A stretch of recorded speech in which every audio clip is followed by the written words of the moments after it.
سوچیے، مصر کی گلیوں اور کھیتوں میں ایک ایسی قوم رہتی تھی جس کے چہرے مایوس تھے، آنکھوں میں آنسو اور دلوں میں غلامی کا بوجھ۔ یہ بنی اسرائیل تھے، لیکن مصر میں ان کی حالت غلاموں سے بدتر تھی۔ دن رات کھیتوں میں مشقت، محلات کی تعمیر اور فرعونی فوج کے لیے جبری کام۔ ان کی عزت، ان کی جان، ان کی اولاد سب فرعون کے حکم کے تابع تھی۔ فرعون نے ایک عرصے تک بنی اسرائیل کے ہر نومولود بیٹے کو قتل کروا دیا کرتا تھا، اور یوں بنی اسرائیلیوں کے گھروں میں صف ماتم بچھ جاتی تھی۔ مائیں اپنے بچوں کو چھپانے لگیں، لیکن فرعونی سپاہی تلواریں لیے ان کے گھروں پر دھاوا بول دیتے۔ یہ ظلم برسوں تک جاری رہا۔ بنی اسرائیل کی مائیں بے بس اور باپ ٹوٹے ہوئے تھے، اور بچے خوف میں پلتے تھے۔ اسی دور میں اللہ نے موسیٰ کو نبی بنا کر بھیجا۔ موسیٰ بار بار فرعون کو پیغام دیتے، اللہ کے بندوں کو آزاد کر دو، انہیں تکلیف نہ دو۔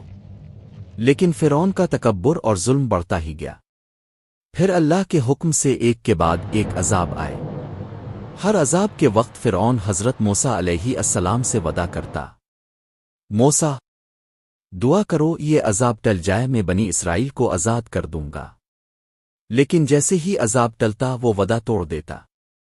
بنی اسرائیل ہر بار امید باندھتے کہ اب آزادی ملے گی، لیکن فرعون اپنی ضد اور تکبر پر قائم رہتا۔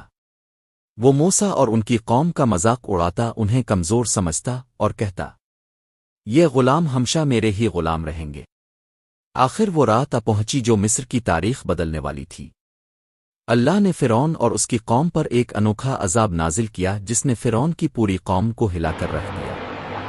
رات کے اندھیرے میں اچانک ایک دل دہلا دینے والی درد بھری چیخ ابھارتی ہے، اور پھر ہر گھر سے ہی رونے کی آوازیں آنے لگتی ہیں۔ رات کی خاموشی میں اچانک ہر گھر کا بڑا بیٹا موت کی آغوش میں چلا گیا تھا۔ نہ کوئی بیماری، نہ جنگ، صرف اللہ کا فیصلہ۔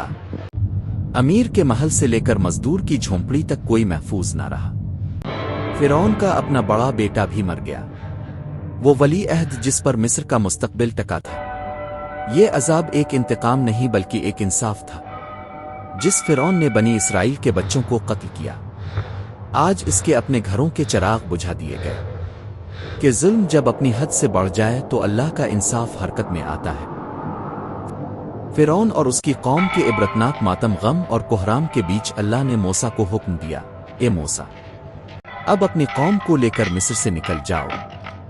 گویا یہ عذاب دراصل بنی اسرائیل کی آزادی اور روانگی کو محفوظ بنانے کے لیے تھا۔ جب مصر اپنے غم میں ڈوبا ہوا تھا، فرعون اور اس کے درباری اپنے بیٹوں کے جنازوں میں مصروف تھے، تب بنی اسرائیل خاموشی سے اپنے ساز و سامان سمیت مصر سے روانہ ہو گئے، اور اہل مصر کو خبر تک نہ ہوئی کہ بنی اسرائیل ہمیشہ کے لیے آزاد ہو چکے ہیں۔ دوستو، یہ واقعہ ہمیں یہ سبق دیتا ہے کہ اللہ جب اپنے بندوں کو نجات دینا چاہتا ہے تو وہ ایسے اسباب پیدا کرتا ہے جن کا کوئی گمان بھی نہیں کر سکتا۔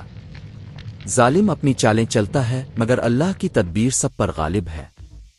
ایسی تاریخی قصے سننے کے لیے اب ہمارے چینل کو لائک اور سبسکرائب کریں۔ شکریہ۔ السلام علیکم۔